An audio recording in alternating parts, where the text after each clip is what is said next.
Go Pizza presents SCP. The Steve Dangle Podcast with your hosts, Steve Dangle and Adam Wilde. Auston Matthews' parents, huh? Yeah. Auston Matthews' parents. Mummy and Daddy. Wow. Happy's Mummy and Daddy. Wow. I mean, Yeah. that had to be kind of cool. Kinda. Like, really cool. It's one of the coolest things that's ever happened to me. Yeah. Easily. I mean, easily. I was getting text messages from Mrs. Dangle going, oh my God. And then she was like, oh my God. And then just the picture. And so they stepped in and said, hey, can we get a picture? Yeah. Like into the middle of, we had like a little semicircle going for a meetup there. And, you know, some guy, I don't know, sometimes you have these things and people don't understand that like there's other people there. You know, and they're trying to have their turn. So this guy barges in. I'm like, who the hell is this? Oh my God! It's Auston Matthews' dad. And oh my God, his mom. And they both look really excited. And he's just like, can we get a picture? Just right away, straight to the point. And I'm like, yes. It just came out of my mouth. And I know I had a conversation with his dad. I don't recall it.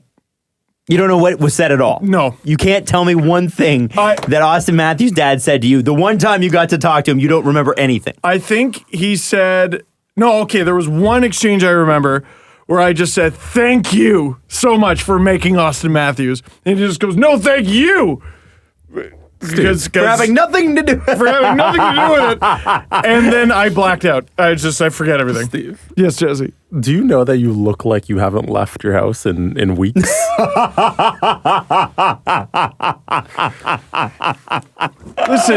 Listen, I can grow a beard, Jesse Blake. But also the hair. Oh, what's wrong with the hair? I haven't looked in the mirror recently. Oh, maybe that's the problem. Just shoveled a little disheveled. You should get I some didn't- reflective glass. Isn't that bad? Is I have Steve too much Dangle the exposed biggest brick. Leaf fan of all time? That is a good question. I was thinking about that's- this that's, after it's gotta be like- last night. Dark guy? No. Now, okay, if you're friends and family The of a Dos Leaf Equis guy player, does that behind the make you a bench? fan or does that make you friends and family? Like, does a What do you fan mean? have to be not connected to a player? Because the thing Yeah, is... yeah. Okay, all right. I mean... Because if Auston Matthews goes to Carolina, then his parents are Hurricanes fans. So Right. they're not really Leafs fans. I mean, they are. They are now. They are now. But Steve Dangle, the guy sitting to my left, might be the biggest Leaf fan ever. Might be. In the history of the franchise. And even if that's not ridiculous. the case, even I if think that's it's not true. ridiculous. I No. think it's, man, that's not a hot take. And in fact, It's scolding. scalding. No. Find me another fan that has had the same access as you've had. Exactly. Dark guy. Dark, other than Dark Guy. Dark guy radio show. No, but Dark Guys existed for like a year. That's true. When do you...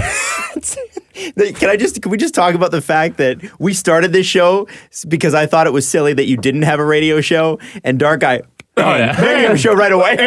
Whatever. He got it. We already did that rant. Oh my Oh, God. and you were Oh. way on his side too. well, and, It's also kind of course. good. and we still are. Listen, It's also like kind of good. Oh, his show. Yeah. yeah, the show is good. Yeah. Well, and that's the thing is that like Let's talk about more Bell things. no, that are I good. just think it's really Dark Guy just jumps in. I too will fan. Yes.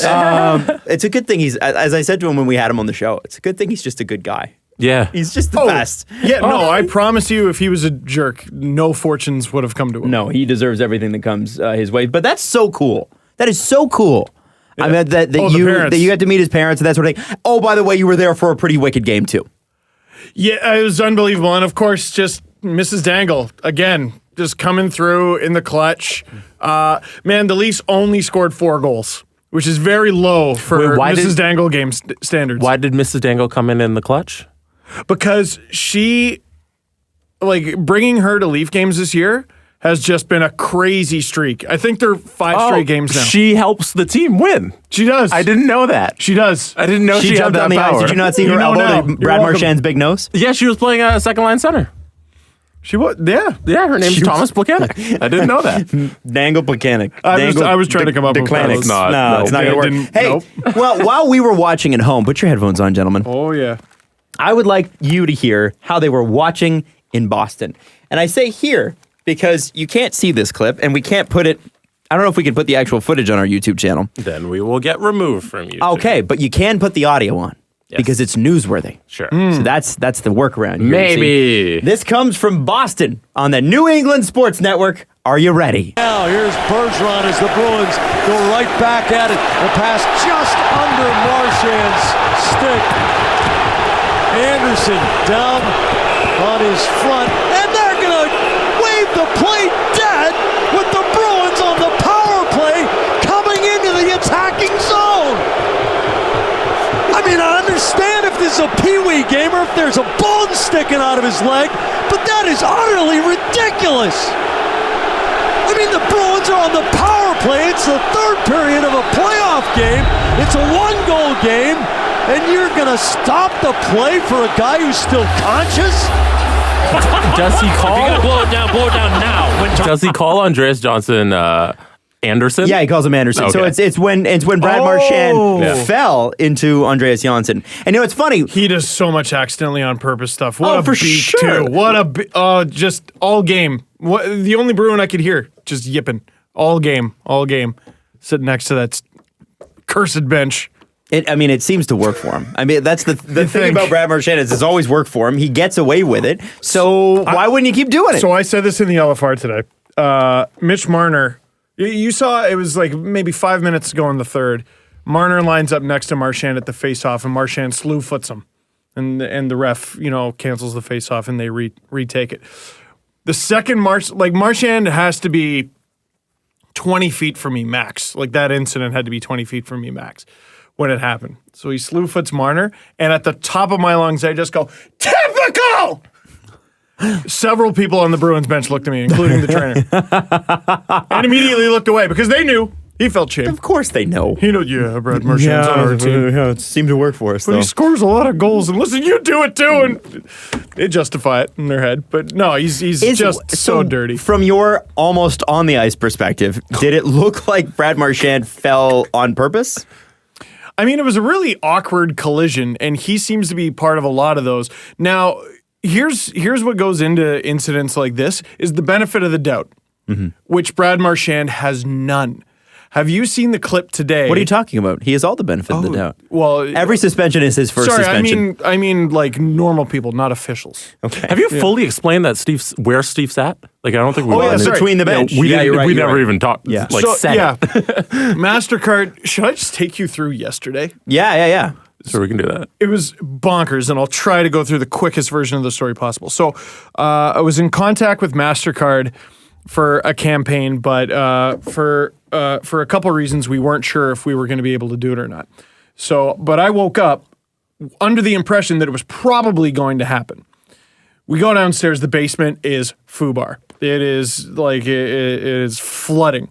So there's the crack in the foundation that I fixed with hydraulic cement, but I guess it started coming through that or whatever. And we have had, by the way, insane weather in Toronto. Just insane. Yeah, freezing, melting, and it's freaking water, mid-April. and water. And here's some more water, and it rained all day, and guess what? There's no more rain. Here's some snow, and here's some more rain after the snow. So anyway, there's so much water coming in, we're like, this can't be the only crack. Knock down one wall, no crack. Knock down another wall, no crack. Walls are cheap. Knock down another wall. Oh, here you are hiding. So the previous owners did a crappy DIY foundation leak fix job, which I feel like you shouldn't. That's a Do you want DIY job you shouldn't do yourself. Do you want to tell the story? I don't think Jesse knows the story. Do you want to tell the story that you told me outside?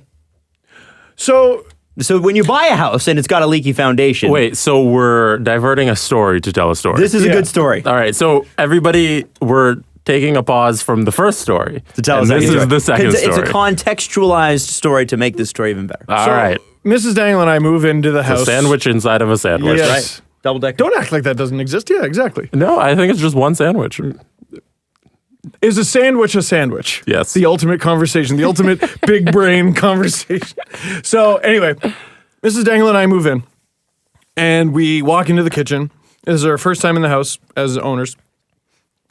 And there's a bottle of wine on the kitchen counter, and we're like, oh, that's nice. I've heard this story. Yeah, and a letter from the previous owners. And they go, oh, we hope this house gave us so many memories. We hope it's as good to you as it was to us. There might be a leak in the basement. And anyway, so blah, blah, blah. And I'm like, wait, what?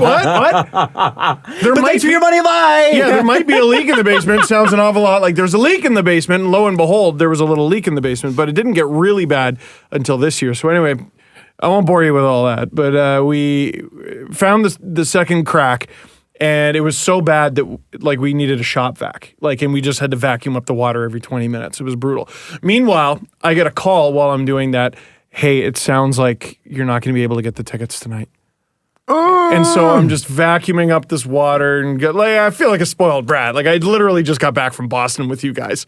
Oh yeah, we haven't done a podcast since we went to Boston. Yeah, which we should probably talk about as well. We should probably talk about that. Yeah. Anyway, so yeah, we'll talk all about 3, So and then you we'll get a get to call game 2. yesterday afternoon from MasterCard that says you probably won't be able to get tickets to tomorrow's game. Yeah. So Tonight's game. It was tonight. Oh, well, yeah. Yeah, Tonight. yeah. Yeah, sorry. Yeah, so and it was like, okay, we need to know a certain thing by, it was like 45 minutes from now. And I'm just like, holy shit, okay.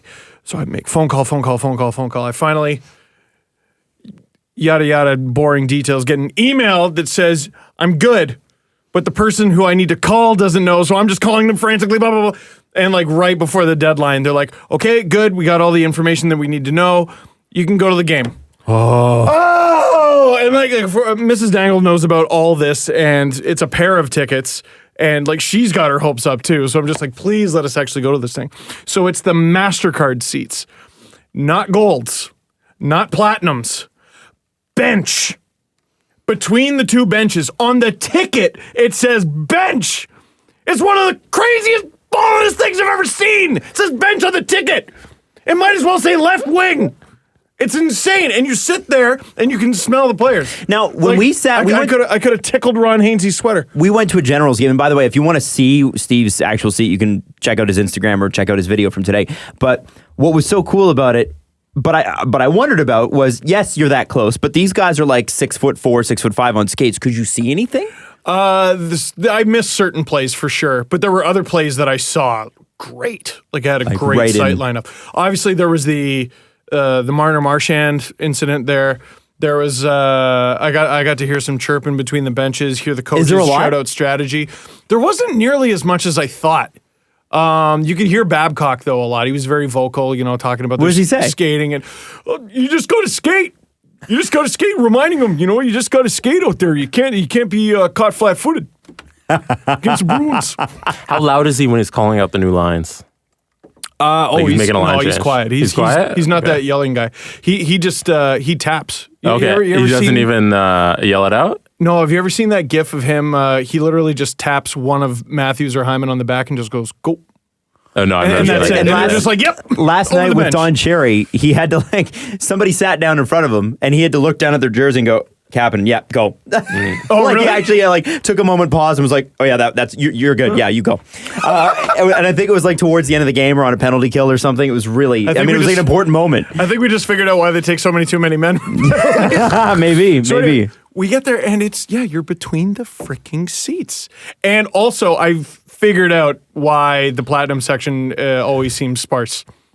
I don't think it's just because people are off in a lounge somewhere having sushi. It's because it's just not a very efficient. It's like concourse. If you've never sat there and gone under, I did once when I was like a child, like me too. 9. But it is almost impossible to get it back up. That's the problem. So I used to, my mom, hard. when she would take me, if there were like corporate seats that we were somehow given, which happened I think once or twice, she would go down and schmooze because, bosses are there or whatever. And then I would sit in the seat because I didn't want to move. Yeah. So she would make me come down for like at the end of the first period, just meet everybody, be polite, of course. And then the second period, I was like, no, like I'm staying. I'm staying. They even said, they're like, if you got to go to the bathroom, we recommend you do it now.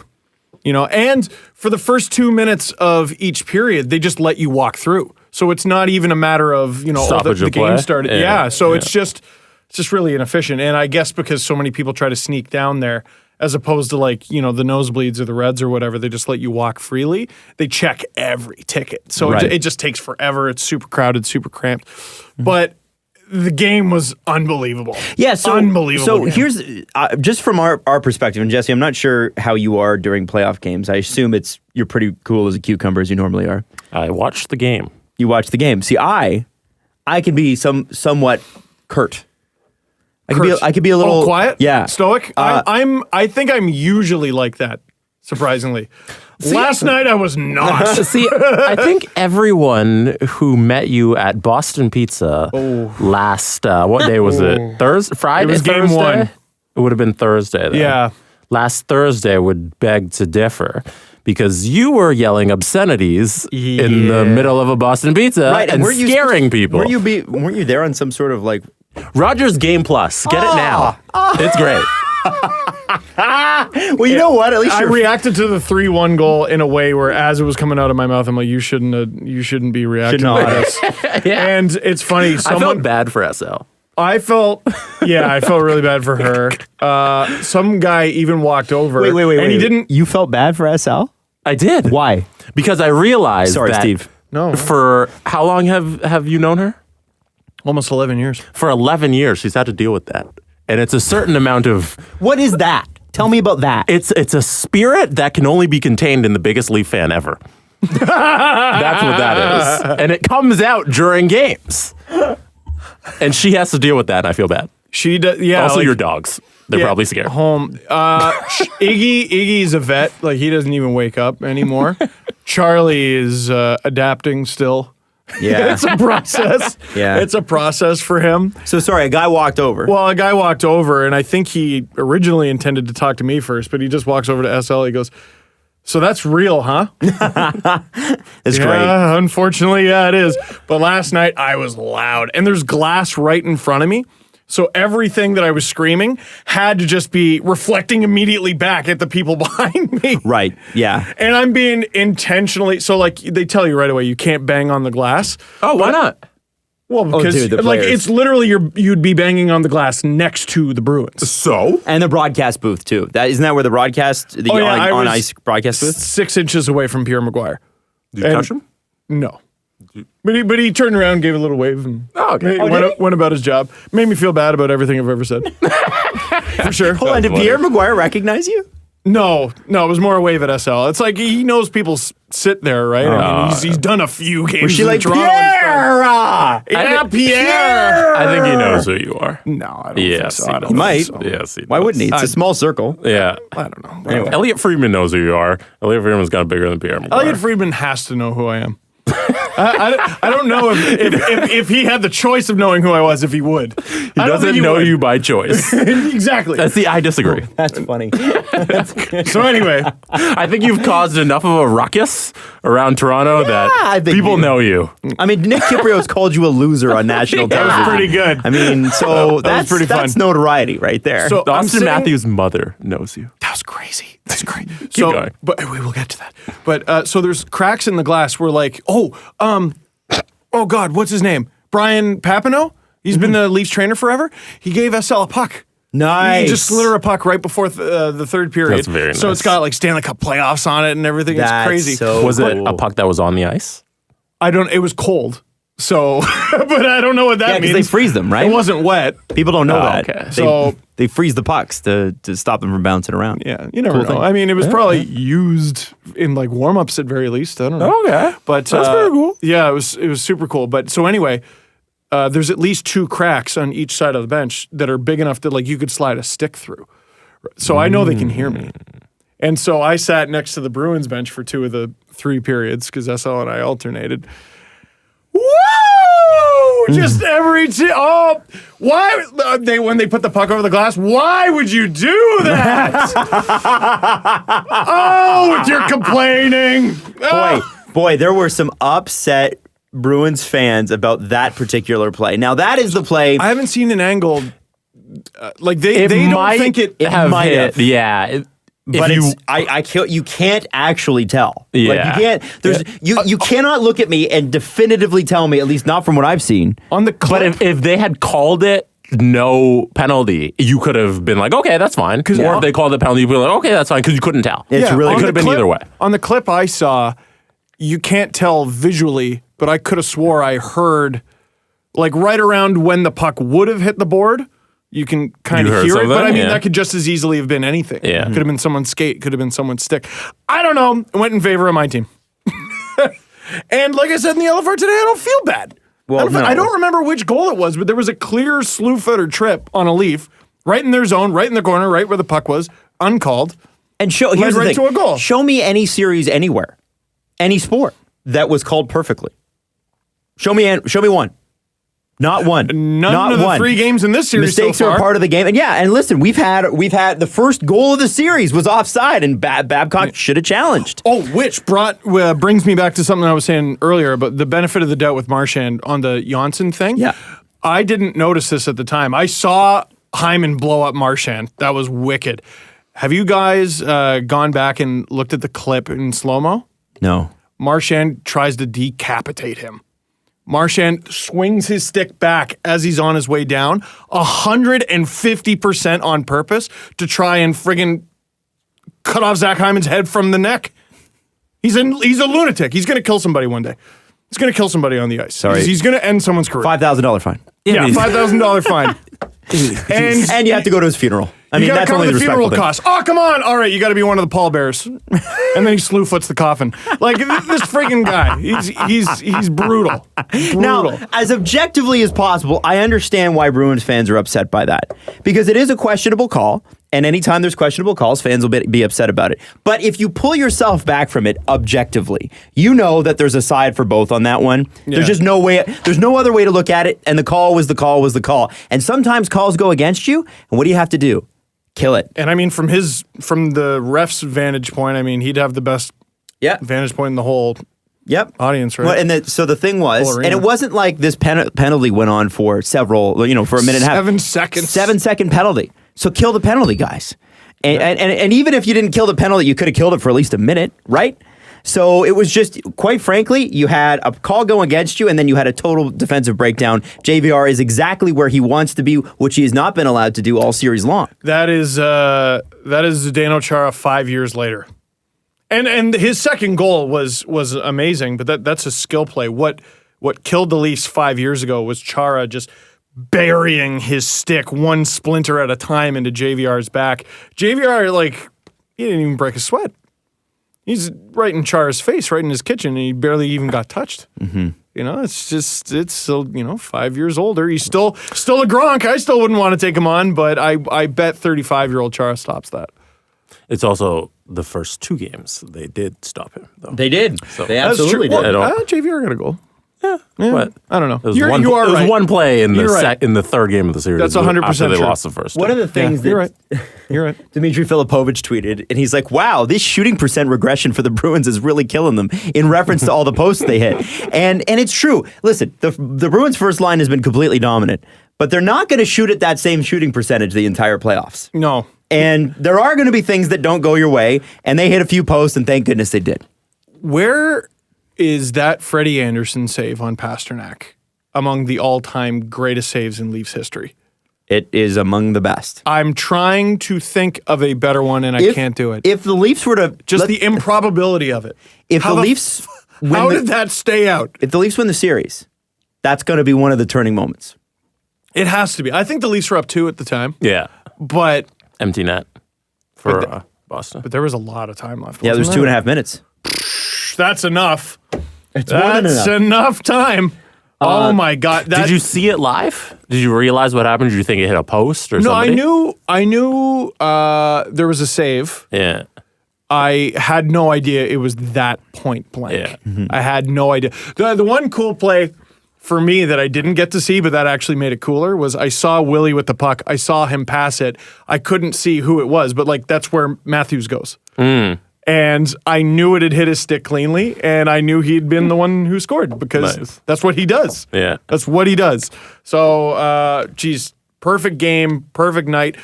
Oh, so sorry, it continues. And I'll wrap this one up quickly. So I remember, in Boston, we were sort of talking Boston sports fans are kind of gruff and, whatever, and is anyone going to give us a hard time? Or, because I've seen a couple videos of Habs fans getting into fights and getting shoved into urinals and stuff at the TD Garden. I'm like, screw that. I don't want to have to deal with that in Boston, being a Leafs fan. I'm leaving the game, and Mrs. Dangle and I are just talking. We're walking across the street from the Esplanade. Where's the big gate that's got the Raptors on it now, connected to Union Station? Doesn't matter. I see 2 guys get into... I know, I'm sorry. I'm doing a terrible job. What's your reference? So anyway, I'm across the street from the Air Canada Center. Ah. There you go. Sorry. On which side of the building? Doesn't matter. The north side? What was the temperature? What way was the wind blowing? East. On the east side across the street. Ah. Okay. Shut up. Some people are going to be able to picture this. So anyway, these two guys, I think they're having like a shoving buddies match. And then I realized, they're just throwing blows. Oh, really? Oh, shit. Oh, just world star. Are they World star. Are they fans Six of different months. teams? No, that was the weird thing. They were both Leaf fans, so I don't know what started. What was funny is people were Dana Whiting the situation, shoving their arm and going, same team, guys, boys, same team. And right away, SL's like, Steve, don't get involved. Steven, she called me Steven. Steven, don't get involved. Why would you get involved? Well, to break it up. Steve, let the idiots throw. Two random guys are fighting on the street. Let me get involved. Let me hold one of them back. Very quickly I realized it's 2-on-1, and I was gonna leave it alone, but it was an older guy who was just getting his ass kicked by a guy like my age, like in great shape and knew how to friggin' throw. That guy has a broken hand this morning for sure.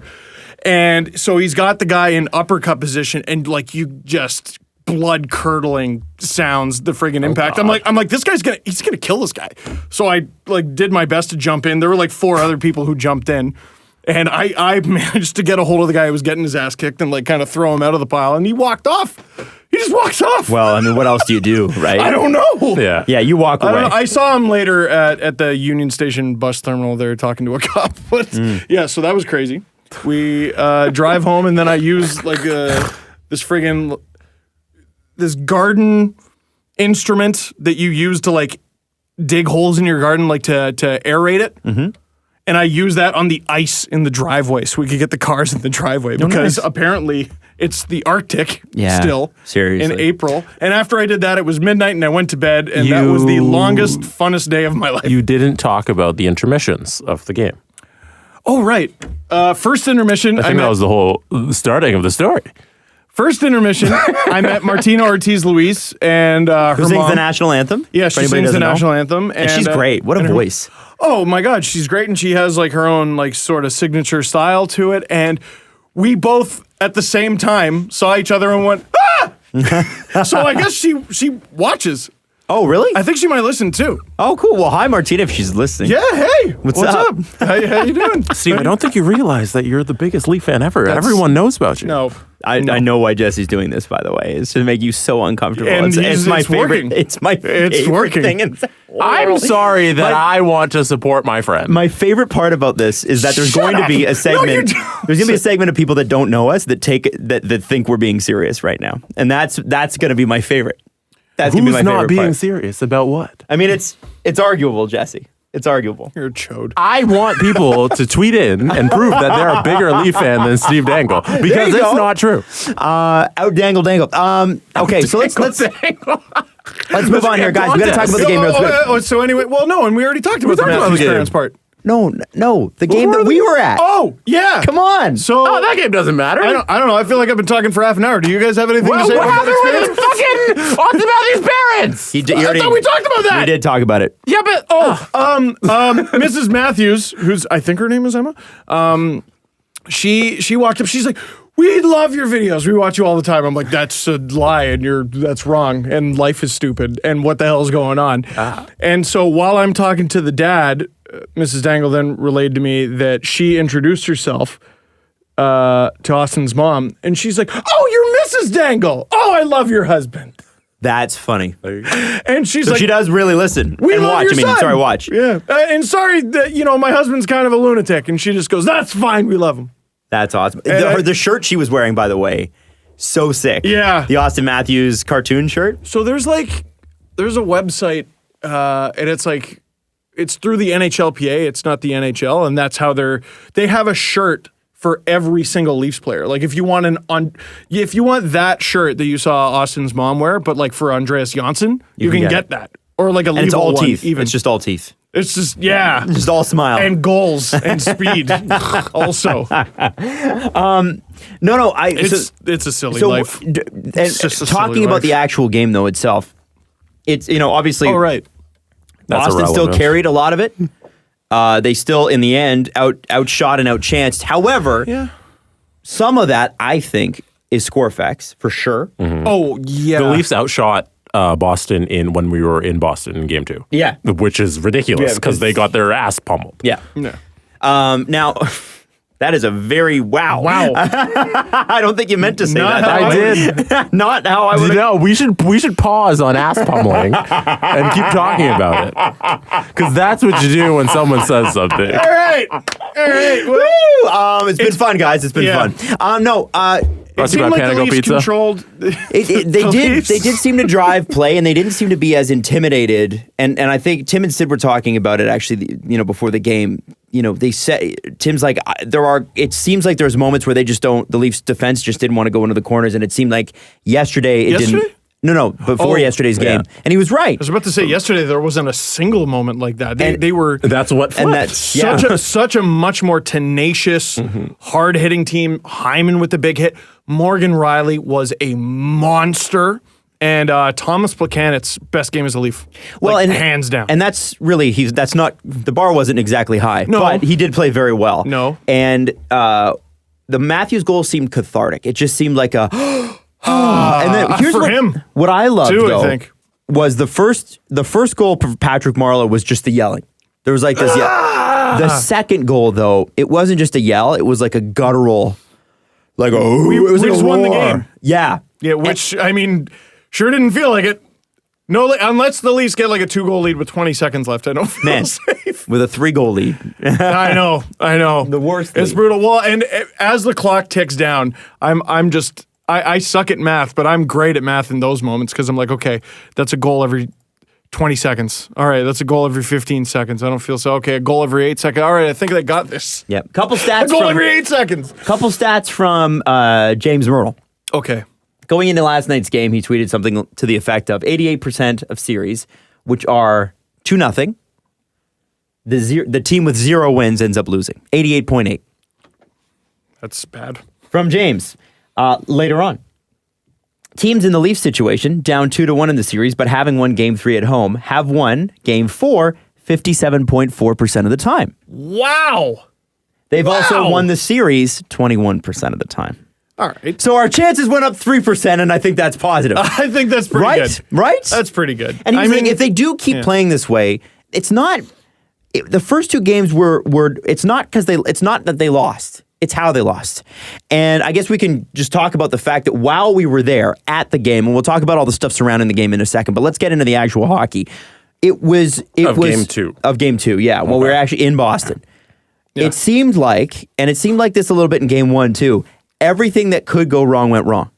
Everything that was pucks going off Zaitsev. Zaitsev on that third goal. There were terrible giveaways. Yeah. Freddie Anderson had an .822 save percentage in 2 games. That has not happened. And weirdly, that came up. Stop 40 of 42. Yeah. Oh, you mean like that came up in Game 3? Oh, yeah. Sorry. Weirdly, that improved. Yes. Yeah. But I got to say this. When the Leafs were 5-on-5 in Game 1, and when the Leafs were 5-on-5 in Game 2, it seemed like they were with them. And that's neither of those 2 4-goal losses, which were their first 2 4-goal losses of the season, did they seem like they were getting tremendously outplayed. It just seemed like every Bruins opportunity went in the freaking net. Mm-hmm. It was unbelievable. Well, and it doesn't help. Had lots of chances, I thought. It doesn't help that your second-line center, who's got 32 goals, puts himself in the box for 18 minutes. So someone in Game 1. It doesn't help. Someone sent in a question for the LFR, and I thought, well, it was more of a suggestion. I thought it was excellent, though. So let's say Marleau, Plekanec, Marner has another excellent game in Game 4. Will Kadri be back by 5? He'll be back by 5. It's 3-game suspension. So what if you keep that line together, and then your quote-unquote 4th line, but everyone just open your minds a little bit, is Johnsson, Kadri, Kapanen. That is so gross. And don't look at it as your 4th. Mm-hmm. You're not playing that line 10 minutes. Relax.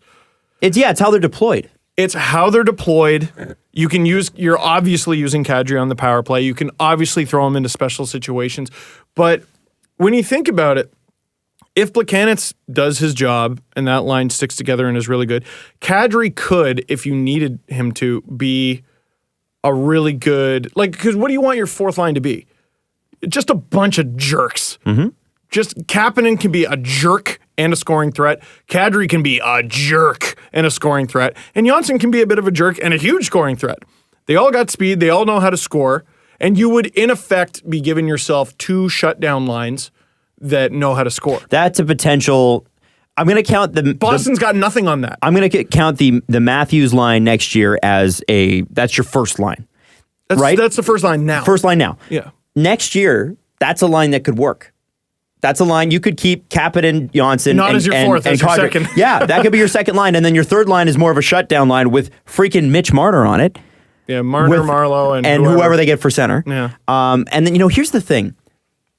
Bozak and JVR have not been strong 5-on-5, although yesterday they looked a lot better. JVR had a good game. If you have those guys in this particular situation deployed in special team situations and then they play, 10 to 13 minutes, which is what they've been playing anyway, that's your fourth line. Yeah.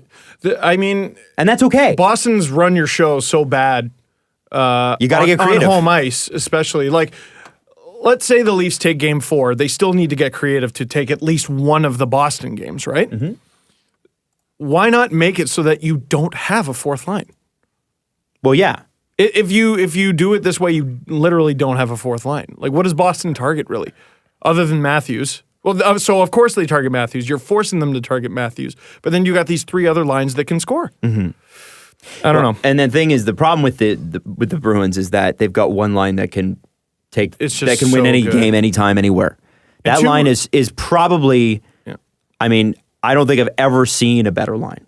Chara, I don't think of as a fast guy, but you should see how quickly that guy hops over the bench when the Matthews line gets out there. How quickly the Marchand line jumps on the ice when they realized Bozak, JVR, Brown iced the puck.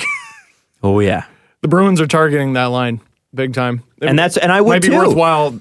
That's why I would slow I would just take their deployment and keep it to a minimum unless it's on the power play.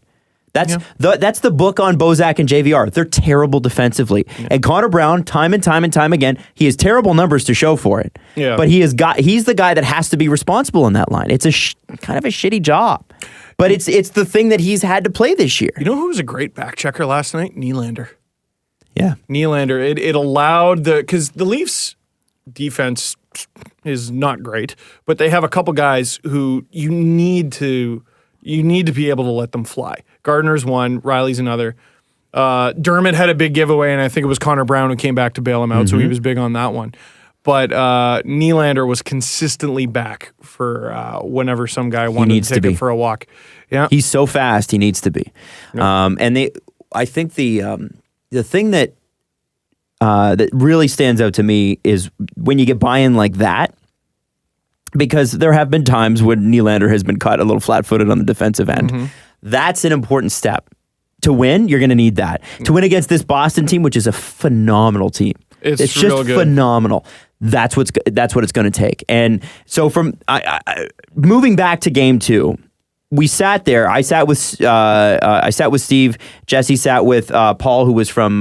Sat with Jeff. Oh, it was Jeff. Oh, you sat with Jeffler. Yeah, Jeff. Okay. Yeah. For some reason, I thought you were with Paul from Weber Communications, but we were on this Air Canada fan flight. They flew us to Boston. Flew us to Boston on the Maple Leafs plane, which was cool. And I woke up in my bed that morning. Went to my bed that night. So they flew us in. We went to the game. Flew home. And all the media were caught in Boston the next day. That was great, dude. Sasky. Yeah. She works for the team. That's crazy. Stuck in Boston. But what was interesting about watching that game is just how I know Boston's good. Yeah. And I know Boston should have felt good after those 2 games. But even the most ardent Boston fans had to know that the Leafs weren't that bad either. Let's not pretend like the Leafs are that bad. They're a 105-point team. I don't think it was exactly on their mind, though. They were just like, this is great. Of course. I think they were just living it up. Of course. I mean, a few of the people I talked to, they're like, geez, what's going on? Yeah. They were confused. Yeah. So were we. What I hated about the way the Leafs played in the first 2 games is it reminded me, it's like the Leafs became what the Leafs became to the Bruins what the Senators have been to the Leafs. Or at least were in the early 2000s. Mm-hmm. I remember there was one year, I think the Sens, this was back when divisional teams played each other 8 times. The Sens went 7-1 against the Leafs, and then the Leafs swept them, I think. Mm. That's what it was turning into. The Leafs have had this amazing record against the Bruins for 2 years now. And the Bruins were just kicking the shit out of them. Oh, yeah. And it was bizarre to watch. I do have to say, and I know you said it in the video, but I think it's important for us to say, before we get in the actual details, the Boston fans were so great. Fantastic. I mean, I don't think... Fantastic. It started when we got to Fenway, because they dropped us at Fenway, and of course we're in... Got a death wish! 67! 67! And you know what's great is that we can't really say anything to that, right? There's nothing... Jesse recorded a sick freestyle. Did you put that online yet? Not yet. We'll probably go up tomorrow. So good. So good. Some guy tried to sell a CD to us, and he did a freestyle. You know what? The last time that happened... the CD. I bought it. That's right. Yeah. That's right. The last time that happened, the guy ended up making it.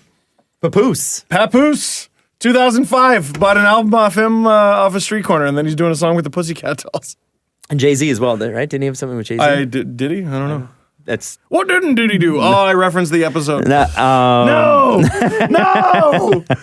So well, cross it off, everybody. So that was so we land. We're first things first. You get on the airplane and Darcy Tucker gives you a high five, and then they give you champagne and orange juice. That was unbelievable. And Ally Afraidy, Jennifer Valentine, Tessa Bonham. Mm-hmm. Who else? Who else am I missing? Oh, Danielle Emmanuel. Yeah, this is insane.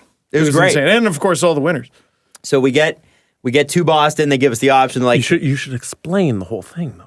The winners. There's so freaking much. Yeah, man. I don't know where you're coming from. So Air Canada decided to fly us down to Boston on Saturday for the game because this year is the last year they're going to have the naming rights for the Air Canada Center. So they gave away tickets to the winner, to people who were at the last Raptors game of the season. And the last Leafs games. And the last Leafs game. So they had that T-shirt at the last Raptors home game, and they had pilots, Air Canada pilots, throwing T-shirts into the stands. And then some of the T-shirts had tickets in them for the game on Boston. So then they email one of us, and they say, hey, go down with the winners. I think it was originally going to just be you.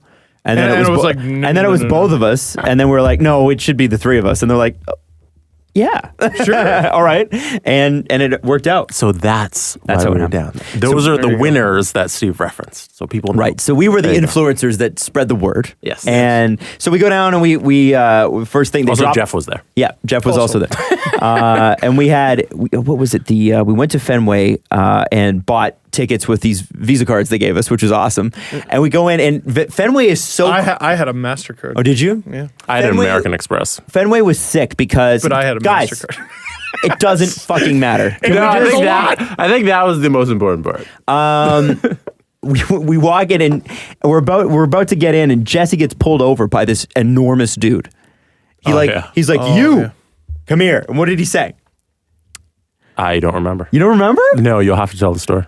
So this Fenway security guard, and he is enormous. He was pretty big. He was former New England Patriot, probably. Brolic build. Wow, definitely not a former New England Patriot, but big. Go ahead. Brolic, you looked like. Yeah, I wouldn't like it if he punched me. I feel like it would be a very unfortunate incident if he did that. So. I feel like he even prodded you with he had a stick or something. So no, he takes his finger, he pokes at me, and he says, "What's this? What's with the jersey?" Yeah, because your jersey was just poking out. He's like, yeah. What's with the jersey? And then I'm just like, I'm going to the game tonight. I'm from Toronto. He's like, have a good time. Have a good time. Yeah. So this is I've said different variations of this a few times. I've been to Boston 3 times, but for 2 days each.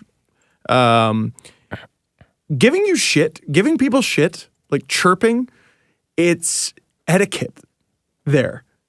And if you don't participate, you're weird. It's lighthearted and fun. And if you don't know how to give it back, they'll pretty much just leave you alone. If you give it back too hard, they're like, oh, just breaking your balls. Yeah. There was the guy, remember the elevator on the way in to TD Garden? And This guy he offered Adam a rally towel. He goes, "Yeah, you're gonna need this." And Adam goes, "Yeah, I'm gonna use it as toilet paper." And the guy goes, "That's Jesse. That was me who yelled that. "Oh, that was you, sir." I was looking. No, I got a rally towel later, but I've got a story about that too. Okay. Yeah, and the guy starts laughing. God laughing. That's exactly what he wanted to hear. Yeah. That's exactly what he wanted to hear. It was like the entire city had a sense of humor.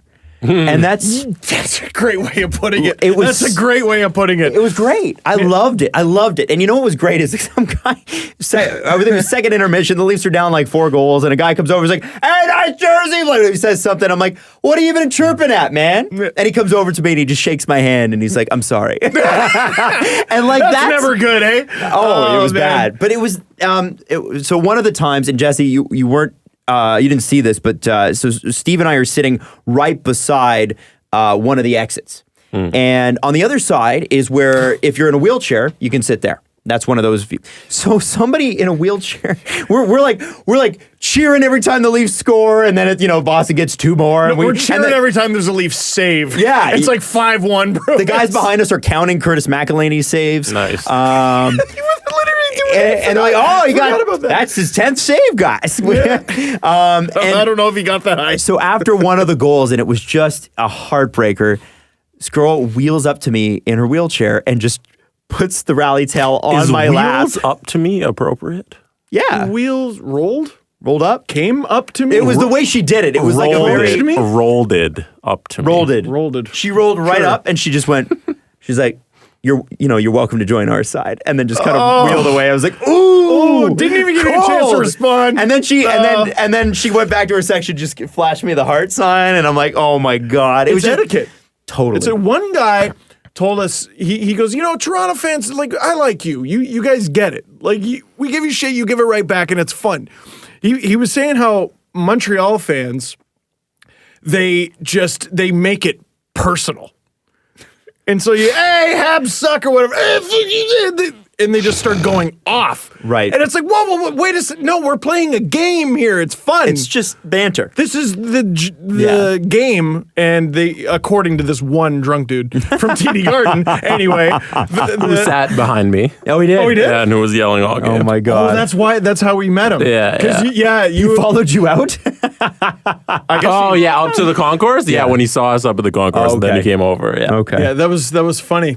Because you were like, "Man, this one guy's just been ripping us the whole time," and then he walked up. Everybody behind us was apologizing for this guy. I don't know if he was by himself. I think he was by himself.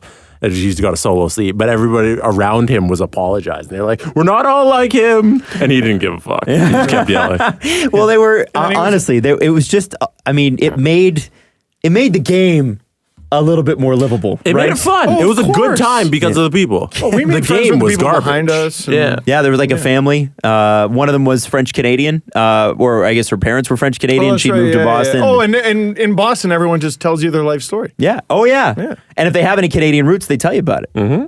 And they're never really sure about where their family came from, but it was some small town somewhere. That's what I heard from a bunch of people who were like, "Yeah, Canadian somewhere back, whatever, like Sherbrooke or whatever." One of the chirps was, "Go back to Saskatchewan!"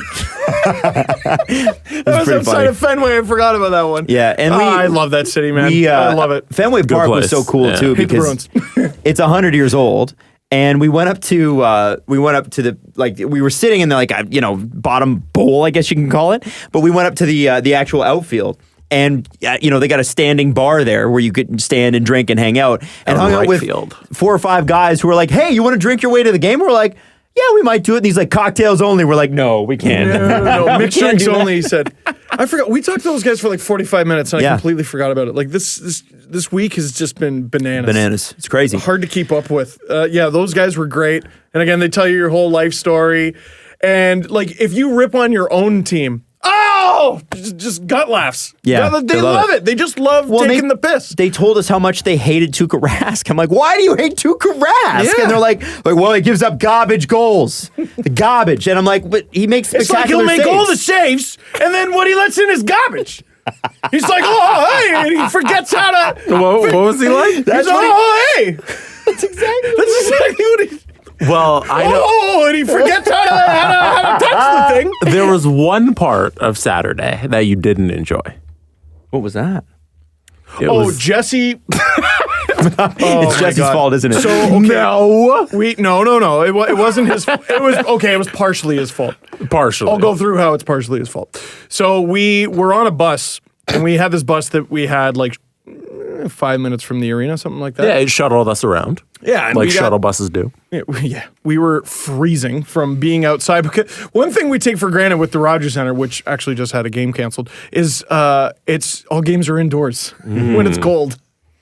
We're sitting in Fenway Park and like we're just chilled to the bone. So we're like, okay, we got cable on the bus. That's sick. Let's watch, the Raptors game because you're playing the Wizards game. And it was warm and it was comfortable, and watching the Raptors game is beautiful. It's great, but we were hungry, so we're like, oh, we'll just walk down, the street and we'll find some food. Jesse picks the first Italian place he sees. No. We originally went out to go to a CVS. Oh, for Advil. Something for my headache. Yes, you needed something for your headache. That's right. Yeah. And then along the way, I was like, let's grab some chippies or something. Yeah. And then no, you said, let's grab some chips while we're at the CVS. And I was like, no, let's just walk down here and I'll find something. I'll get some good food. And we walked into a place that set Italian people back 75 years. We walked into a skit from Family Guy. I was not here, but I was not there for this, but it could have just as easily. Oh yeah, you weren't there for that. That's right. Yeah. It could have just as easily been an episode of like Kitchen Nightmares. I saw people like we're in there 2 minutes, and I saw a guy do something that I've never seen anyone do at a restaurant, where he's just holding 3 dishes and he goes, "No, these all got to go back. They all got to go back." And I'm just like, Jesus, people are sending food back. What's with this place? The lady who was, I guess, like the server or hostess, the Nona of the restaurant. The Nona, yeah, like literally job title Nona, and under her is Zia, and that's Aunt. Sorry. Anyway, so did you feel like we were welcome there, Jesse? Or did you feel like it was a tremendous inconvenience that we walked through the door? Because that was the impression I got. We were the bane of her existence. Oh, you got to get out of the way. Hey, coming through. I think that's how they treat everybody. Yeah. I think they treat everybody as an inconvenience. It's old world customer service. Yeah. Old country. Vito Macaroni friggin' comes over, pats me on the back. He's wearing like a Kappa tracksuit. Pats me on the back. He goes, "Hey, have a seat. Relax." He just tells me we sit down at this random table that they're like putting plates on and stuff. Like they're using this table. It's a workspace. And it was like a dining table that they just took from their basement. Literally a thick wooden dining table that like my Nona had one of these in her basement. Did they put a cloth on it with the red and white stripes through it? Because you know how every Italian restaurant has to have that. Yeah, no, but they had probably hand knitted doilies and almond candies. And then he came back because he wanted to ask me how I paid. You did a good impression of him. Oh, when he asked, what was that? When he asked me how I paid, and then it was like, "No, what did you order?" No. Oh yeah. Hey. Oh my God, I don't even remember how it was so confusing. How did you order?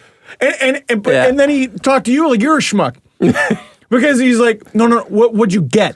Yeah, and you're like, oh, I got this, I got that, and he just like he didn't nod, he didn't shake his head, and he just walks away. Yeah, and I'm like, I don't know, I think we're gonna get thrown out of this place. No, that's just how they do business. Well, and the best part was Steve and Jesse come back to the bus and. And they've got a big thing of calamari. Jesse's got these big raviolis, and there's no cutlery in the bags. Oh, yeah. So Jesse's just picking up enormous cheese ravioli and just eating it with his hands. And I ate an entire thing of cheese raviolis, garlic bread, and what was the other thing I ordered that came with it? You got like a veal sandwich or veal. Something. It was veal ravioli and garlic bread with my hands with a white Leafs jersey He had on... And not a fucking stain. He had the Leafs Navy jersey. Yeah, the I jersey, and I'm just looking at him with all the anxiety that I inherited from my mother, just going, "Oh my God, what are you doing?" If it were me, there would be sauce everywhere, and that's why I didn't go. Jesse, I would have gave the shirt off my back so that you could tuck it into your collar and not get anything on. How many stains were on that jersey? None. Zero. By the grace of God, Jesse. I don't know how the hell you did that. Jesse was born with a horseshoe squarely up his ass when it comes to that. Like, I mean, my God, yeah. Like there is just some stuff where I'm like, a normal human being would not get away with that. One of those things is eating pasta with your hands with a white jersey. Just the way you said it, pasta with your hands. Sacrilege! It was delicious. Oh, I bet. Oh, that so place! good. Oh my god! Like, despite the people, they make great food. Well, the people sound just hilarious. yeah, sound like they're characters. cartoon characters. Considering how much of an inconvenience it was that we were there, they really rose to the occasion there in the kitchen. You know, these paying customers getting in the way all the time. Zia Rosetta getting out the calamari. It was pretty good. Going towards the Anyways. rest of the NHL. By the way, thank you to the city of Boston. And by the way, and all the Boston Bruins fans who came up and said hi at the game and messaged us and whatever. It was great to see you Really guys. Thank you cool. so much. We even we recognized the guy who we met at the Centennial Classic in met. Toronto. Oh, that's right. Because I didn't go. Yeah, I'm really good going with to Florida. faces. Suck with names. I just want to know how the two of you feel about your pick of the Los Angeles Kings over the Vegas Golden Knights. Oh, I suck. Feel pretty good. The Knights are up 3-0 in that series. Already. I don't know why I did this because I picked the Sharks to beat the Ducks, and I told Mrs. Dangle to pick Ricard Raquel in her pool. And I also told her to pick Anze Kopitar. So two guys who are going to get swept. It has taken Vegas 6 goals to get up 3-0. Boy, oh boy. Boy. And do the Kings just not know how to score? Like, is that the problem? Or is Vegas just doing a really good job? I think the Kings have had a goal-scoring problem for several years now. Because, well, remember, their second leading scorer behind Kopitar was Drew Doughty, and he got suspended for that one game. So Might be a different series. Without Jeff Carter, like, is Jeff Carter in the lineup for the Kings? I think he is, Like, what's yeah. the problem? Because without him, they got basically no secondary scoring. And I don't know, did Dustin Brown slow down? That Kyle Clifford contract, though. That was a good. What But, was like, it? even, maybe. like, who's out of their lineup? Because I swear they still have guys who can score. Like, what about Tyler Toffoli? Maybe What happened there? you should start giving credit to that other team that didn't exist a year Vegas ago. Golden Knights, who Maybe they're actually really good. Okay, so we've is that a got. phenomenon where like our brains haven't had enough time to process that they're a team? Like, I still don't take them seriously. No. Which you need is 16 wins to win the cup. Vegas is 13 wins shy of a Stanley Cup. Yep. By the way, LA's lines kind of shake out like this: Alex Iafallo, Anze Kopitar, Dustin Brown, top line. Holy, what? Tanner Pearson, Jeff Carter, Tyler Toffoli, Tobias Reeder, Adrian Kempe, Trevor Lewis, Kyle Clifford, Nate Thompson, Torrey Mitchell, and then you've got Muzzin Doughty, Fantenberg, Martinez. Never heard of Fantenberg. And Phaneuf and Christian Folan. That fourth line's pretty rough, but that's better than I thought. 6 goals? Or no, Vegas has 6 goals. Vegas has What do 6 the goals. Kings have? That's a good question. I don't actually know. That's crazy. But, and here's the thing, when I look at where those goals have come from and where Vegas's goals, like it's that the Carlson, Riley Smith, Marchand line only has a goal this series, but they've dominated. 2/3 of the scoring chances when they're on the ice go to them. They only have 4 points between them. Their shooting percentage as a team is probably low. Low. So they're like due to break out, and Those they're up 3 especially. nothing. Imagine Florida hangs on. Now, I know Riley Smith had a bad year last year, but Florida hangs on to one of those guys, they might make the playoffs. One of them. like Marchand was a slam dunk. What do you give it? Why did you let him go? I'd have to go back at the context at the time. I guess they never thought were he'd going to get lose 30 goals someone again. real good. Yeah. Regardless. So yeah, it's very, very interesting to watch this all unfold. And crazy. I have to be honest with you, I didn't even think LA was going to make the playoffs this year. So I feel like that's got to be a victory for them. They didn't last year. They changed their head coach. They started scoring again. Lo and behold, Dustin Brown can play hockey again. Ask them if they feel like it's a victory. Probably not. But man, honestly, further than I thought they'd get. I thought they'd look like Chicago did. I'm not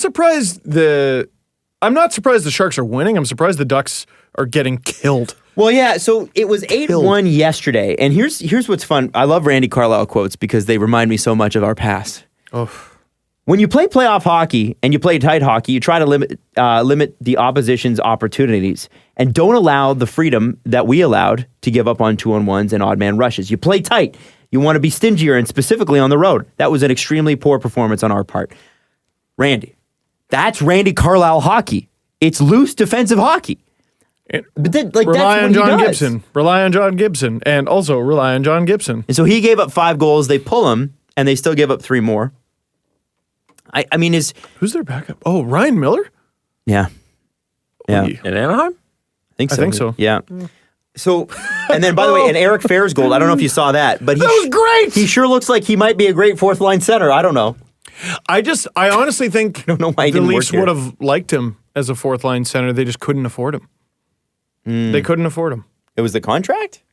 It's $2 million, and the Leafs were so close to the cap, and I think they really wanted to bring Polak back. So maybe that was it. I wanted to mention that. The one time last night where they still looked bad was when Polak and Hainsey were on the ice together. You thought so? I thought the Leafs defense actually played like a pretty good game, pretty calm. Polak Polak did Polak get had a hemmed in his own decent own. game. Well, and then here's own the zone a little problem. bit. Mike Babcock has even said it. He likes the Polak-Dermott pairing, and I'm sorry to leave the Duck series. We'll go back to it in a second, but he likes the Polak-Dermott pairing, he said, because Dermott's good at defensive zone exits. And he's like, well, Polak gets the puck to Dermott, and Dermott gets the puck out. Mm-hmm. If you're a defenseman in the NHL, shouldn't you be pretty good at getting the puck out of your own zone? But if You'd you have think so. if you have a deer pairing that can do it for you, then that's not what you have to focus on. And then you Right. can play the ice with your guy. I don't know. Right? It's like so. It's not so much a left and right thing, it's a front and back. Yeah. Okay. It's like Dermott is the lead defender. And it's funny, in soccer you have like all these different formations and that you can select and everything. Hockey it's just 3-2, 3-2, 3-2. I believe but it's they don't pronounced- play that way. You know what I mean? It's football. Oh, footy. Footy. Do you find it a bit weird that Corey Perry didn't get even a talking to after the hit he threw in Game 2? Oh, what was that? That was now where- I'm trying to picture. the There's end of the been game- so many really dirty things, and how many of them have gotten punished too? Yeah, maybe. That's crazy. That's crazy. End of the game, Oh. and even Randy Carlyle said, "I wish it wasn't so violent." I saw that. Like again, I don't want to harp on this. Kadri deserved to get something, but some of the things I've seen, you're joking me that he got 3 games and these guys got nothing. Like, bring one of them up or bring his down. Like, find somewhere on earth, find some rough ground of fairness. Oh yeah, Jesse's bringing it up. Here it He is. brained the guy. Who was that? Melker Carlson? Who didn't have the puck? He was around the puck. He was reaching for it. Hey, playoff hockey. So here's Playoff hockey. listen. I don't mind that he doesn't Corey get Perry suspended and for that. Marchand He play a lot of got playoff hockey. he got a penalty for that. But I agree. I think that the Kadri, if you take the Kadri thing and you compare it to that, I wondered if when that suspension was handed down, when you look at that Kadri thing in isolation, it looks pretty bad. Mm-hmm. You watch it in the context of the game, still bad, but maybe not as bad. And I wonder, I'm trying to figure out, were they watching the game and going, we have to suspend him, or did they watch it afterwards, not really fully get the context of the game, which happens, and go, well, we got to give him this. Let's throw the book at him. One thing, the NHL did this cool mic'd up piece, like all this mic'd up stuff from the season, and refs are yapping all game. They're talking all game. And it might have been a thing where Kadri was repeatedly told, we don't want to see any stupidity out of you. Like with the game 4-1, because it happened when it was 4-1, right? Mm-hmm. We don't want to see it. We don't want to see it. Naz, I see that crazy look in your eye. I don't want to see it. Boom. He does it anyway. Right. So maybe that was it, and I get it. But like, I don't know, that Perry thing, suspension, To be fair, maybe not. But like, did he get anything for that? Was that even a don't call? think so. he no. hit him in his side. He did. He didn't even touch his head. Yeah, does that look bad because his helmet comes off? Yeah, I think it just looks bad because it was a devastating hit. Also, it's interference. Does he have the puck? Oh yeah, that should definitely be a penalty. He got a penalty. Oh, okay. He did get a penalty. The Giroux thing. Oh, yeah. Yep. And then I mean, since we're on it, let's talk about Subban on McKinnon last night. That should be a game. That's I a think. WWE style forearm. It should be a game. It's going to be nothing, probably, because I think McKinnon was obviously fine. He was yapping at him. You know, they both got holding penalties after that? That's what they got? Well, it's funny that that's what the ref saw. You know what I mean? Like, I want to know where they were looking the split second before that. How do you look at that and not, and I'm a big PK fan, but what the hell was he thinking? It's just red mist. Red mist. So then, and then if you're the NHL, how do you not suspend that? Is that going to be okay now? Because you can, in isolation, in replay, look at that and go, it's the end of the game, they're losing, and he's trying to send a message to Nathan McKinnon and the rest of the team, because Nathan McKinnon is by far the best player on that team. Now, in essence, the comparison to the Kadri thing, and I'm using Kadri again. Well, he is sort of the benchmark, right, for the playoffs? Sure. It's a game that's out of hand. It's blatantly dirty. There's intent to injure. Kadri hit Tommy Wingles. Like, we always talk about the NHL and the star treatment and stuff, and whether that's right or wrong, like, I don't think it's the exactly right way to do it, but it is the way it's usually called. Kadri hit Tommy Wingles.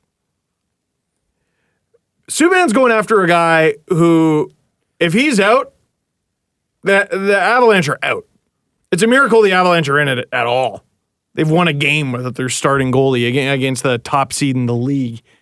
I just don't understand how it should be a game.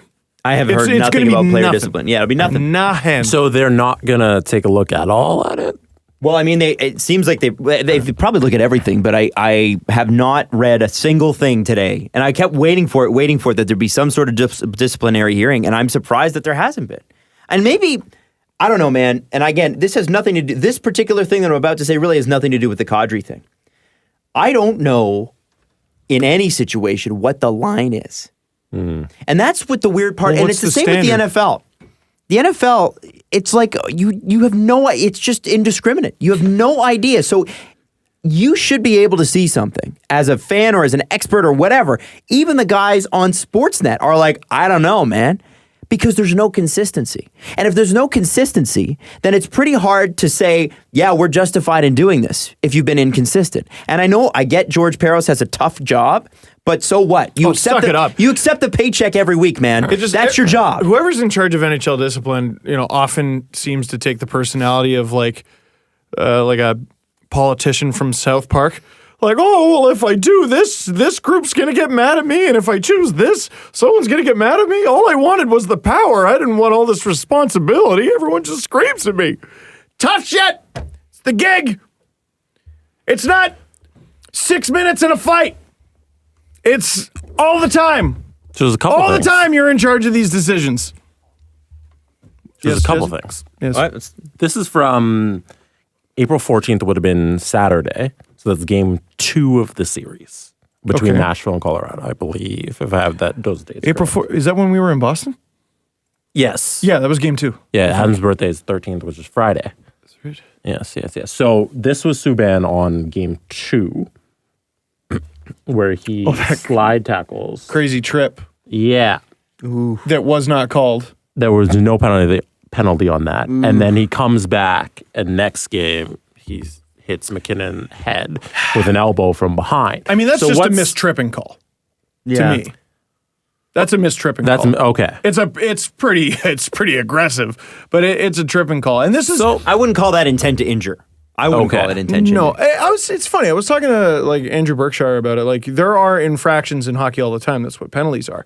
The line between what is just a regular penalty and what is a suspension is it's pretty difficult to distinguish. That was dirty as shit what you just had on the screen. What is that? So that happened like moments ago while we were recording. Okay. So what's this? I was gonna ask about Subban if you think there's what's going on there of him just attacking guys like that. Well, it's like Marchand. If you're not, or Kadri would have continued the bullshit if he'd not had the book thrown at him.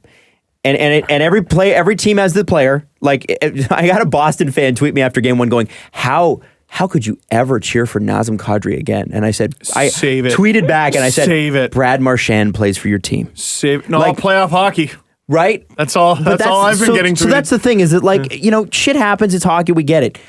But with Subban, he's going to keep doing it until they tell him he can't. And if you don't have any consistency, it goes back to the consistency thing. He knows they don't have consistency. He knows that they really don't have much of a basis. It's like, well, they don't really have a thing that, oh, damn it, I know I'm going to get suspended because I did that. And every time someone does that, they get suspended for that. And it's something, it's worse than the goaltender interference calls in the NHL. This is an ongoing problem, and it has been since sorely brained Brashear with his stick. Right? There is no consistency. Write it down. If you put it into fucking law, write it down and say, this NHL gets law. you this. Yeah. This gets you this. It's just interesting to see, like I got to I thought it was at the point where they were really taking like shots to the head Seriously. Well, they did with Wingles, which is good. They should. Yeah, well, but like, what's a bigger shot to the head than a punch? That was like a John Jones UFC, like, come down with an elbow on the Avalanche's superstar. One of the Hart Trophy candidates, possibly. And he got holding. So while we were recording, Let's see this. Josh Morrissey decided to hit Eric Staal in the head with his stick. I'll show And you again, guys. that's Eric Staal. Like, you're not hitting a fourth liner, right? And This stuff rarely ever seems to we happen can to fourth all- liner. Oh, yeah, that's a suspension. Which no reminds me penalty of the on Brad play. Marchand No penalty? butt end of Freddie Anderson. So no penalty on the play. So there you go. That's dirty as shit. And they'll tell you Yeah. that's playoff hockey. No, dog, No, it's man, a that's- cross-check to the face. The cross-check. So let's identify then. Okay, forget suspensions and whatever. Let's, rather than identify what gets you one game, what gets you two games, let's define playoff hockey. Fuck the rules? Boy, have them. Like, there's a cross-check in the face. Did he get anything for that? So yeah, there was no penalty. They were on the penalty kill. They were on the penalty kill, so they would have been down 2 men if they Oh, called the no. penalty. Well, we can't call it if there's 2 men now. And, that might sway the game. Eric Staal had to leave the game and go into concussion protocol. Of course he did. That's absolutely ridiculous. And doesn't he have a history? Yeah, I think he has a believe history. so. Well, and it was about halfway through the game last night where, like, I think it was a Leaf trip where I was like, oh, here we go, and I'm looking at all three refs to wait for the hand to go up, and I'm like, oh, so they're just not calling anything But tonight. there were 5 uninterrupted minutes of hockey last night.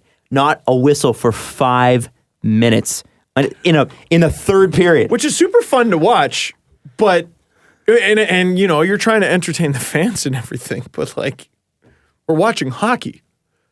Like, are certain goals worth 2? Something you have to keep in mind. The rules are done, right? Offside, turn offsides off. Hockey's Like, evolution. should it just be like a before the game? Should you just hear like click, click, click, click, click, click, click, click, like Yeah. you're on an Xbox or something? Hockey's evolution in the last 10 years has been enormous. And this happens with sports from time to time. You know, there was a time in the NBA where nobody shot 3 points.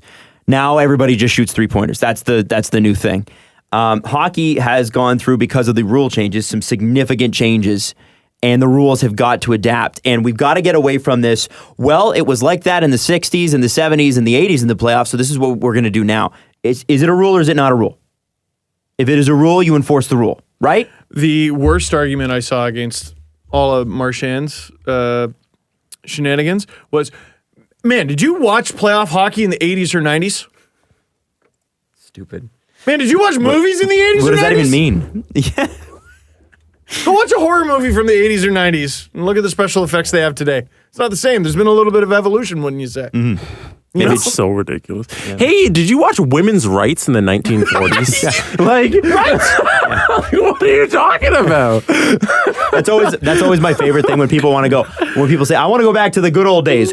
What good old days were you referring to? When was it so much We better? burned a bunch of witches at the stake, and would you look at that? No more witches. Did you guys see Rome in 12 BC? Yeah.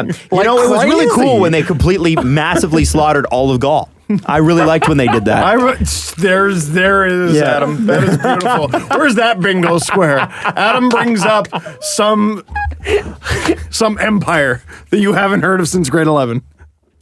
I want to hear more about Gaul, Adam. Well, I mean, it was a The complete, Gaul of Brad Marchand to do the things he does. It was a political ploy, the whole thing. A lot of people died. Yeah. Vercingetorix sat in a jail for like 3 years, and then they put him in front of the Roman crowd and beheaded him. Oh, I always say. Yeah. What's the thing? You know? Anyway, there's a couple things that are non-playoff related. Obviously, you know, we're trying to roll through all that. We had so much stuff happen this weekend, so I'm sorry we're not getting into all the series. But, you know, you've got... Well, and it's not like I have crazy in-depth opinions about all the series either, guys. Like, the first round is... But you can't keep up. You just can't. Is there a rule in place where the Penguins and Flyers have to blow each other out in each game? Yes. Yeah, pretty much. We said in before what the series universe began. do the Flyers blow the Penguins out? How's that in, possible? In C-137, the one that we're in right now, that's just the way it's meant to be. Which also, by the way, It's bizarre that the Ducks are getting blown out 3-0, especially in that fashion, and also the Kings are down 3-0, when every series has had at least one game where the team you expect to lose kind of fought back and even had a big win. The Devils had a big win over the Lightning. I wouldn't call the Leafs win over Boston a big win, but I also wouldn't. No, it was a big win for the Leafs, but it wasn't like a blowout. I also wouldn't call the the Leafs exactly the underdog in the series. I mean, they technically are, but it's not a one versus the second wild card, right? You had the Avalanche have a big win over the Preds.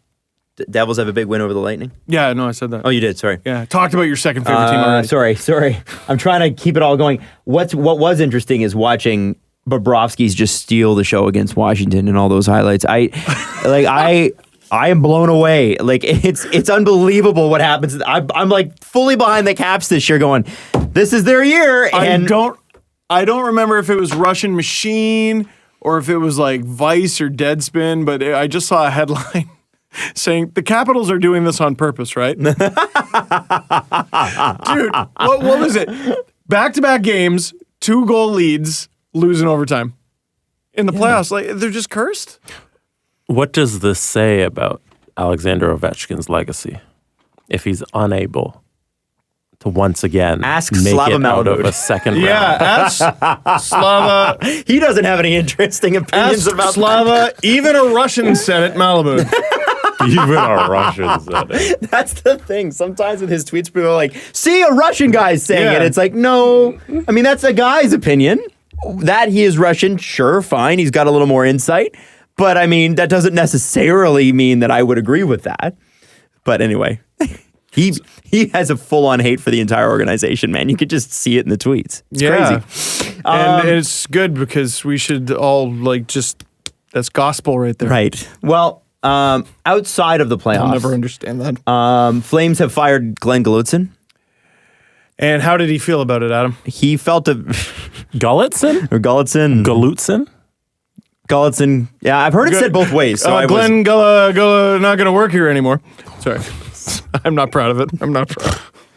Glenn let too many Gulutzan. I'm not proud of that. Not going to Gulutzan anymore. I'm sorry. That's mean. Glen Gulutzan's job. Whoa. I don't feel good about it. That's terrible. No. And now, here's the thing. Sean Tierney, who you should follow at Charting Hockey, had some interesting stuff about the Flames. And basically, their PDO was terrible this year. But in a lot of ways, they were actually a really good team. League best shot rate 4. Better than average shot suppression. Their Corsi share was comparable to Boston. And their expected goal share was the best in their division. Damn. And they're shooting. They had shooting percentage luck like Montreal, Buffalo, and Carolina. So is this Brad Treliving just doing what a GM does when they're in the hot seat? Got to fire the coach. I don't think it's Glen Gulutzan's fault, man. Or Gulutzan. I don't think it's his fault. But here's my next question. Everybody's going, well, Bill Peters, coach of the Carolina Hurricanes. He was in Banff on Saturday, don't you know? And he has an out on his contract, and he makes $1.6 million, which is 4 times as much as the new general manager of the Carolina Hurricanes will probably make. But he can stay in Carolina and coach that young team, or he can go to Calgary. Has experience with a good team with poor goaltending. And here's the next thing. Right into the system. The next people are like, well, and if it's not him, it's got to be Dave Tippett. Alain Vigneault was just let go. I don't think this move happens if Alain Vigneault's not on the market. Well, this is how I agree with that. This is the way it always is, right? With coaches, it's like, oh, this guy seems safe until a really good coach gets fired, and you're like, At least we did with Ron Wilson when Randy Carlyle was let go. Now there's a few openings, right? Uh-huh. New York's got an opening. Calgary's got an opening. Dallas has an opening because Ken Hitchcock retired. All of a sudden, I think Gulutzan gets picked up pretty quick. Yeah, I think Treliving sat there and was like, hey, I can upgrade here. Let's fire Gulutzan. And you know the thing about Gulutzan, though, is he's not going back to Dallas, right? Yeah. At least I don't think they would have him back. Was there a bad relationship there? Well, wasn't it 1 year and he got fired? I don't remember. It was a few years ago. I don't know either. Fun fact. The Calgary Flames currently have 0 picks in the first 3 rounds of the 2018 draft. That is very much not Glen Gulutzan's fault. So, holy hot damn. and they would have a lotto pick right now. Yeah. No first, no second, no third. They got their own 4th and Florida's 4th. No 5th and a 6th and a 7th. Well, draft schmapped, am I right? Boy, oh Seen boy. that before. But that team is fine. Yeah. They're a backup goalie away from the playoffs. Yeah. And a few bounces here and there. Well, Let's be honest. They shot played percentage, so shooting. poor down the stretch. Yeah. So anyway, I feel like, okay, but big deal. An archaeology guy, our good buddy Matt Henderson from Edmonton, had a good one. He said, the Flames, who people expected less of. Okay, I'm not even going to read this. You want to check the time? Nope. Because Mrs. Dangle's coming. No, I was checking the we're Raptors listening. score. Really? Yeah. Right fucking now? You're checking the I'm wearing Raptors? a Raptors sweater. Yeah, could- we were up by like. You could how just say, much? hey, hang on to 30? that. Let me check the Raptors score. We're still up by 10. Yeah, but like we're blowing it right I now. tried to do it stealth, Adam. I was listening. No, you weren't. You guys. You were talking about Adam, golf did or we, something. Okay, did we really need to listen? Yes. Yeah. If you had just said the Because thing, I'm bringing up talking Tell me points. about, talk to me about like some Byzantine emperor. I want to hear it. Listen. Yeah. All I'm saying is Matt Henderson had a good take, which is the Flames, who people expected less of and finished above the Oilers, fired their coaching staff today. One more time? The Flames, who going into the season people expected less of, but still finished higher than the Oilers, fired their coaching staff today. Oh, basically, he's just great. So we're ripping Edmonton. Because it's obligatory. Like, we need to. Don't you feel Mandatory. bad for the No. people of Edmonton? Oh, yes. Yeah. Terrible. Yeah. Terrible. And I mean, I'm sticking up for them. I'm saying their team is treating them poorly. So- by being bad. what happens when Mark Spector writes an article normally? Explain the Twitter reaction of Mark Spector on the usual. Right. Pitchforks, fire, brimstone, everything. Yeah. Mark Spector wrote an article this week, and I wanted to see the replies because I was like, ooh, this is interesting. And everybody was like, I came here to hate this, and I hate most of the stuff you do, Mark. But I really like this article. Damn it, I respect you. But damn it, I love this article. And the article is, I'll let you read it, but Oilers being held hostage by voices of their past. Apparently, they call all the former players the Red Wine Club. Oh, that's their Muskoka 5. Yeah. Oh, okay. So, Oilers fans. Sorry, this the is- Red Wine Summit. Oilers fans, this is great news. This is great news. They have a nickname. I give them 2 years before they're all fired. Is this they have a because- nickname? They're doomed. And Is it's this not because of Gretzky wines? Gretzky, Messier, Coffee, whatever. You know, Paul Coffey was barely even there, and he was brought on as like, what's going on? What's going wrong? He was apparently, according to Mark Spector in this piece, he talks about he spent more time in Toronto than he did in Edmonton. He wasn't there for morning skates. Well, and isn't he like the heir apparent to being coach? Or he was like a special teams coach? No, but the literal name, does it come from because must. Gretzky has a wine? Well, I mean, they're hanging out in the private box. No, I think that's where it. Paul Coffey watched instead of being, They all being got a special wines. assistant coach. He wasn't on the bench or down in the dressing room or whatever. He was in Gretzky's box drinking wine. Gretzky's Well, wine. I don't know if he was drinking wine, but he was there. Where'd you read that? The Red Wine Club. I've never heard that. That is Spec wrote that. Oh, Specs thing. That's funny. So the Leafs, for those of you who don't know, it was about a dozen years ago now, the Leafs had the Muskoka 5. So it was 5 Leafs who had no trade clauses. Back when no trade clauses were like relatively rare, it was crazy to have 5 on the same team. And they were like hard no trade clauses. Yeah, You couldn't just get them to waive it. Well, the Well, Leafs, and they were big contracts too. I think it was Sundin who deserved his.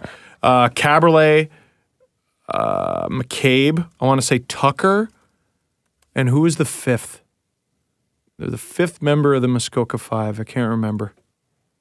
Well, and Tucker, geez, we didn't even talk about that. How we were basically holding court with Darcy Tucker on the bus on the way back to the airport. Who? man. Should we talk about the fan? Well, no, I think We gotta get it. It It's a was show. Tucker, McCabe, Sundin, Kubina, and Caberlet. Kubina. Pavel Kubina, I forgot about that, and his contract was so big too. So he was signed to 4 years, $20 million. That's a lot of money. And you got to Kubina's remember deal. at that point, the salary cap was like $45 million. yeah, and it wasn't even the issue. The issue wasn't even that these guys were bad. It was that they were trying to rebuild and they couldn't trade anybody. Yeah. They couldn't trade any of their big guys. And the fans kind of blame them, but really it was John Ferguson Jr. who gave them all those clauses. And if you ask a lot of people, it was someone above him. And that team would have been much better had they had league average goaltending. A goalie. Oh my God. Yeah. So a couple more things I want to get to before we get through this. What the fuck was Radko Gudas thinking? Did you see his hit on Couturier in practice? No, he hit him? Yeah, it happened this afternoon. Couturier's out, man. Like on purpose? He's out. I thought they bumped into each other. Oh, no. Wait till you see this. So this is a ass over tea kettle. Couturier, like, loses his stick. What a moron. And Couturier, yeah, Gudas is gone. Well, and more importantly, Couturier is gone. Oh my God, Jesse, can you go back? I want to see it. Or do they have another angle? They don't replay it. Oh, it sucks so bad for Gudas that this is on video. Oh, no. That's a mistake. Yeah. No, he didn't mean to hit him. I don't think. No, they weren't looking at each other. Gudas has his back to him. And Couturier's looking down at the puck. Yeah, no, I don't think he did that on purpose, man. I don't think he did that on purpose. That's just a really, really unfortunate accident. Oh, he got him right in the knee, too. That's bad. What kind of, I gotta be honest with you, what kind of drill is happening right there? Yeah, that's weird, right? Like, what is that? And if they are doing a contact drill, why? Are you really doing contact drills in the playoffs? So they're not. I mean, they do contact drills, but like not to throw Are they doing hit. two separate drills there? Is that what's happening? It kind of looks like it, yeah. Jesus. Yeah, Gudas. You know what? Then I rescind my contract or my first statement. Then I go, what the F were the coaches thinking? Are you crazy? I don't know, man. It might just Is there not enough ice for you? Might just be a really unfortunate accident. Oh, God, he gets him so clean, too. He gets him so clean that it looks like it's on purpose. And if that happened in a game, like it was Gudas against someone on the other team, I'd be like, oh, that was accidentally on purpose. But damn, that's his own teammate. He did not mean to do that. Oh, that sucks. I really hope he didn't blow out his knee. I hope it's just a bad bruise. And he tried to get up on his own and he didn't do it. That's bad. Although, I mean, geez, with a knee, you never know. It could be like career shortening. It could be you're up and walking a minute later. I was surprised to see Janssen playing. Yeah. In the third period, I'm like, oh my God, the Leafs lost him too. That's okay. So fair enough. I'm glad we took a look at that. The next thing I want to say is Zach Parise will miss the next 6 to 8 weeks due to a broken sternum. Hockey players are nuts. So I had to Google what the sternum was because I forgot. I thought it was something in your back. So it's your chest plate. Yeah. He was playing with a broken chest. Do you know what that bone is there for? It's to hold in your guts. By the way, I love and that organs and heart and lungs. I love that they said he's out for the next 6 to 8 weeks when it's probably just the next 6 to 8 periods. I mean, let's be honest. Come on. I mean, really, with him out, they won big last game. I know, Adam. I know. But really, 6 to 8 periods. That's mean. How dare you? And I feel bad for him. That sucks. But like, dude, what are you doing? You want to like you could puncture a heart there that way. That's not good. Or how about a lung, which Patrice Bergeron did. Played in the Stanley Cup final with a punctured lung. Hockey players are nuts, man. Have you heard about Ian Cole's teeth? Yeah, ew. Okay, so Tom Galletti, he's a writer for the NHL.com. He said, you might recall Columbus coach John Tortorella mentioning on Sunday that Ian Cole sometimes takes his replacement teeth out and puts them behind his ear, and Tortorella was not sure why. Here is Cole's explanation. I love this. I got my teeth kicked out this year, so I have what they call a flipper. It's basically 3 teeth just on a retainer. Everybody that's had retainers or braces knows, me included, that it's pretty easy to lose those retainers. I lost them.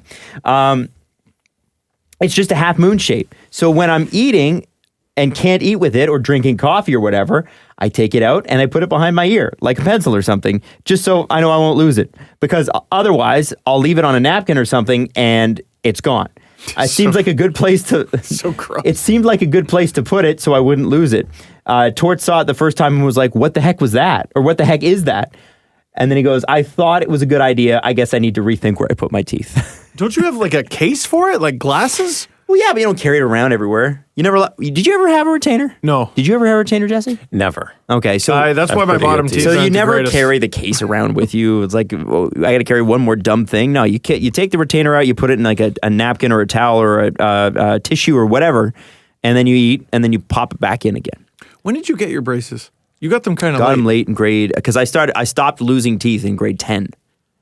What? I have a hockey picture where I've lost like one of my canines, like one of my vampire teeth. Like your baby teeth? Yeah, I lost several teeth in grade 10, and that was it. That's crazy. Yeah, I was Wow. late. So then I got my braces in grade 11, and I didn't get them off till midway through my only year of university. Oh, that's what I wanted to talk about. So we're at the Fenway game. Oh my God. This moment needs to be highlighted. We're at the Fenway. We're at the the Sox Orioles game. And we're sitting and we're talking to the people in front of us. And we're like, yeah, you guys y'all from Canada, and one of them's from Texas, and they all go to MIT. MIT is a prestigious school. They're all brilliant MBA candidates. And I'm like, that is amazing. Good for you guys. And Steve's like, he didn't graduate. No, I was like, he dropped out. Oh, he dropped out. It's like, thanks, man. Well, like, you're one of the most successful people I know. I gotta bust like your only flaw in terms of He dropped out. anything. Yeah.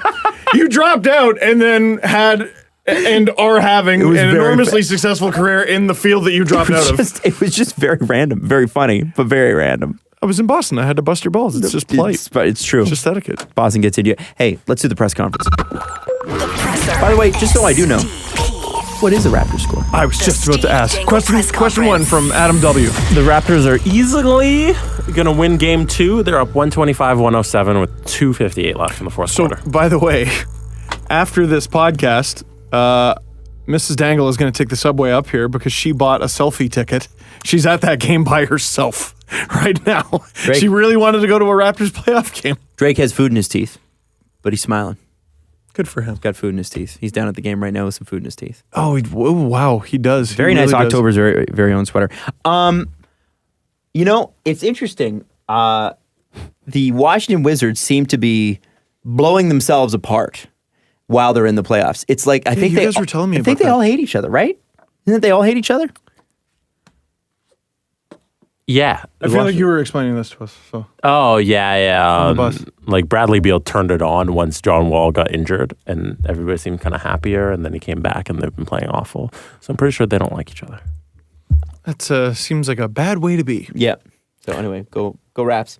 All right, first question, Jess. I don't feel like a press conference today. Is that what you're about to say? Or? No? This is the most upvoted question on our Reddit page. I'll ask that.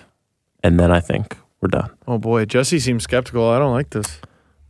Seeing as the internet deemed your dogs as stupid, will you eat a bell pepper if Iggy and Charlie finish with a better bracket than you? Oh, No.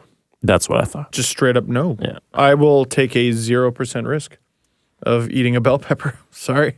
Do you want to watch this video of a woman who has an autoimmune disease, so now her nose is held on by magnets and she No. removes the nose? no. What? No. Where Anyways, do that- you find these things? You didn't answer my question. Where did you find this? It's on YouTube. It's on this Her morning. nose comes off. So just watch. the There's no video. way. Her nose is literally held on by There's magnets. no way. It's so seamless. Like, is she wearing makeup? She's wearing her nose. That's crazy! The show's done, Adam. You can It's have so realistic. Shout out to our boy Jonathan Osorio, by the way. TFC are in their first leg of two against what is it? It's in the Chivas. Guadalajara. and our boy who was born here, Jonathan Osorio, scored.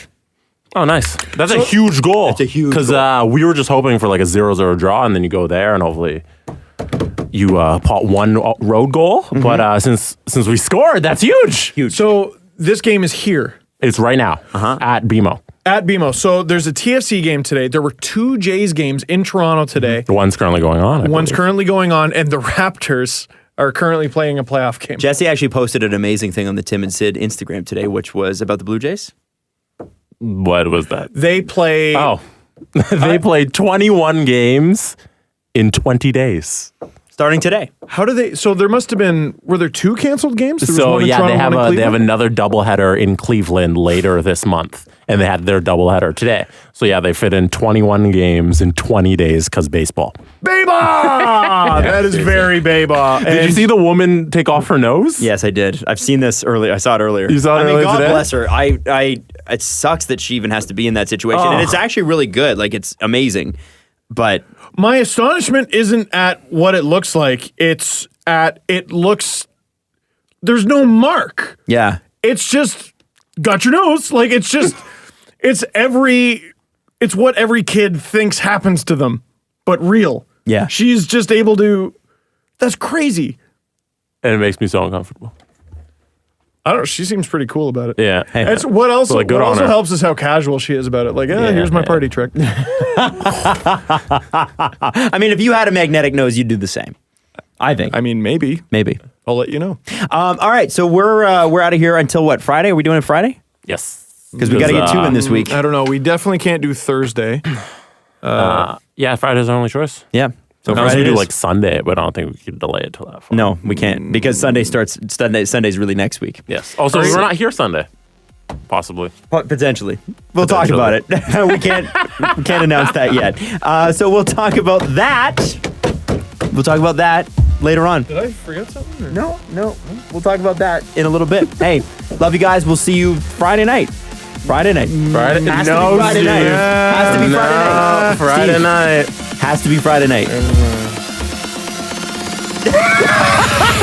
Follow the guys on Twitter at Steve_Dangle, at Adam WYLDE, and at Jesse Blake.